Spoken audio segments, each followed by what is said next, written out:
പട്ടാമ്പി താലൂക്ക് ആശുപത്രിയിൽ ചികിത്സയിലിരിക്കെ 9 മാസം ഗർഭിണിയായ യുവതി മരിച്ചു. സംഭവത്തിൽ തൃത്താല പോലീസ് കേസെടുത്തു. പട്ടാമ്പി താലൂക്ക് ആശുപത്രി അനാസ്ഥയ്ക്കെതിരെ അന്വേഷണം വേണമെന്ന് തൃത്താല പഞ്ചായത്ത് പ്രസിഡന്റ് ആവശ്യപ്പെട്ടു. തൃത്താല മേഴത്തൂർ സ്വദേശിനി നൌഷിജയാണ് മരിച്ചത്. ഫെബ്രുവരി 16-നാണ് നൌഷിജയെ ആശുപത്രിയിൽ പ്രവേശിപ്പിച്ചത്. ശ്വാസതടസ്സവും ബ്ലീഡിംഗും ഉണ്ടായതിനെ തുടർന്ന് സ്വകാര്യ ആശുപത്രിയിലേക്ക് മാറ്റിയെങ്കിലും ജീവൻ രക്ഷിക്കാനായില്ല.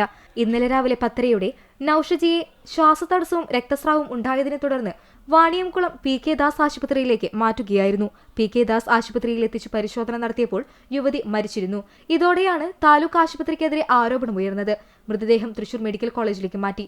മതിയായ ചികിത്സ ലഭിച്ചില്ലെന്നും ചികിത്സാരേഖകൾ നൽകാൻ ആശുപത്രി അധികൃതർ തയ്യാറായില്ലെന്നും ആരംഭിച്ച് നൌഷിജയുടെ സഹോദരൻ നൽകിയ പരാതിയിലാണ് പോലീസ് നടപടി.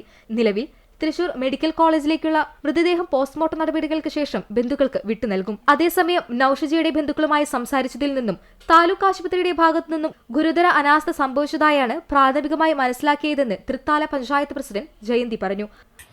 തൃത്താല ഗ്രാമപഞ്ചായത്തിലെ മേഴത്തൂർ സ്വദേശിയായ നൌഷിജ എന്ന പെൺകുട്ടി പട്ടാമ്പി താലൂക്ക് ഹോസ്പിറ്റലിലെ ഡെലിവറിയുമായി ബന്ധപ്പെട്ട് ഫെബ്രുവരി 16-ാം തീയതി അഡ്മിറ്റ് ആയതായിരുന്നു. എന്നാൽ പട്ടാമ്പി ഹോസ്പിറ്റലിൻ്റെ അനാസ്ഥ കാരണം അമ്മയുടെയും കുട്ടിക്കും മരണം സംഭവിച്ചിരിക്കുകയാണ്. പ്രാഥമികമായ അന്വേഷണത്തിൽ ഒരു വീട്ടുകാരുമായി ബന്ധപ്പെട്ട് കഴിഞ്ഞപ്പോൾ വലിയ അനാസ്ഥയാണ് ഹോസ്പിറ്റലിൻ്റെ ഭാഗത്തുനിന്ന് ഉണ്ടായതെന്ന് അറിയാൻ സാധിച്ചു. അപ്പോൾ അറിയാൻ സാധിച്ചത് ഈ 4 ദിവസവും പ്രാഥമിക ആവശ്യങ്ങൾക്ക് പോലും അവർ ഹോസ്പിറ്റലിൽ വളരെയധികം ബുദ്ധിമുട്ടേണ്ടതായി വന്നു എന്നാണ് അറിയാൻ സാധിച്ചത്. പട്ടാമ്പി താലൂക്ക് ഹോസ്പിറ്റലിലുണ്ടായ അനാസ്ഥയ്ക്കെതിരെ കൃത്യമായ അന്വേഷണത്തിലൂടെ നടപടി വേണമെന്നാണ് ഈ സമയത്ത് സൂചിപ്പിക്കാനുള്ളത്.